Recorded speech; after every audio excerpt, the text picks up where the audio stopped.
Hello everyone, দেখো চলে এসেছি আমি অনেক দিন পর পর ইউটিউবে আসি। আর অবশ্যই একটু খুব কম ইউটিউব করি।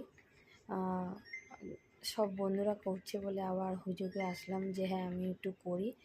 থ্যাংক ইউ বলবো ইউটিউবকে, কেন আমার 500-র উপরে ফলোয়ার্স আছে। আশা করি আরও যেন এগিয়ে যেতে পারি তোমাদের ভালোবাসা।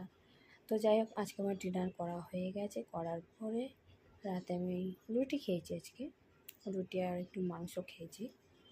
আর খাওয়ার পরে আমি নাইট ক্রিম মেখে দেখো তোমাদের সামনে এসে দেখো আমার মুখে প্রচুর প্রচুর তিল। এইগুলোর জন্য তো কিছু করতে পারি না, প্রচুর তিল। এই দেখো, কিন্তু এদিকটা দেখো, এদিকটা অত তিল নেই, এই যে একটা নাকের মধ্যে আছে। আর ক্রিমটা, যে ক্রিমটা আমি মেখেছি তোমাদের বলছি, সেটা ঘরেই করা হয়েছে। একটুখানি গ্লিসারিন, একটা ভিটামিন ই ক্যাপসুল দিয়ে ভালো করে মিক্স করে তারপর মুখে মেখেছি দেখো, যাতে চামড়াটা, বয়স হচ্ছে তো সবারই, তা যাদের বয়স হচ্ছে, ধরো চামড়া কুচকে যাওয়া বা এখানে হাসলে, এই যে এরকম হাসলে পরে এই জায়গাটা কুচকে যাচ্ছে, সেটা কমে যাবে। এই জন্য ভিটামিন ই ক্যাপসুল গ্লিসারিন দিয়ে ভালো করে মিশিয়ে মুখে মেখে রোজ রাতে শুলে পরে তোমাদের স্কিনটা টান টান থাকবে।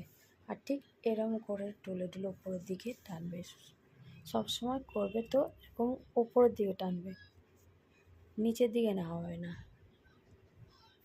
তা দেখতে পাচ্ছ কেমন চিকচিক করছে। পরের দিন সকালবেলা নর্মাল জল দিয়ে ধুয়ে বা হালকা ফেস ওয়াশ দিয়ে ওটাকে ধুয়ে নেবে। এবার আস্তে আস্তে দেখতে পারবে যে কেমন হয়। আর একটা জিনিস যেটা হচ্ছে তোমাদের বলবো, ওটা কালকে বলবো, তাহলে কালকেই তোমাদের জন্য থাকবো। যদি ভালো লাগে লাইক কমেন্ট শেয়ার করবে। আর কালকের কথাটা যেটা চুলের জন্য, এই যে আমার চুল কতগুলো বেবি হেয়ার বেরিয়েছে, এইটার বিষয়ে যদি জানতে চাও কমেন্ট করে জানাবে। Bye bye, good night, tata.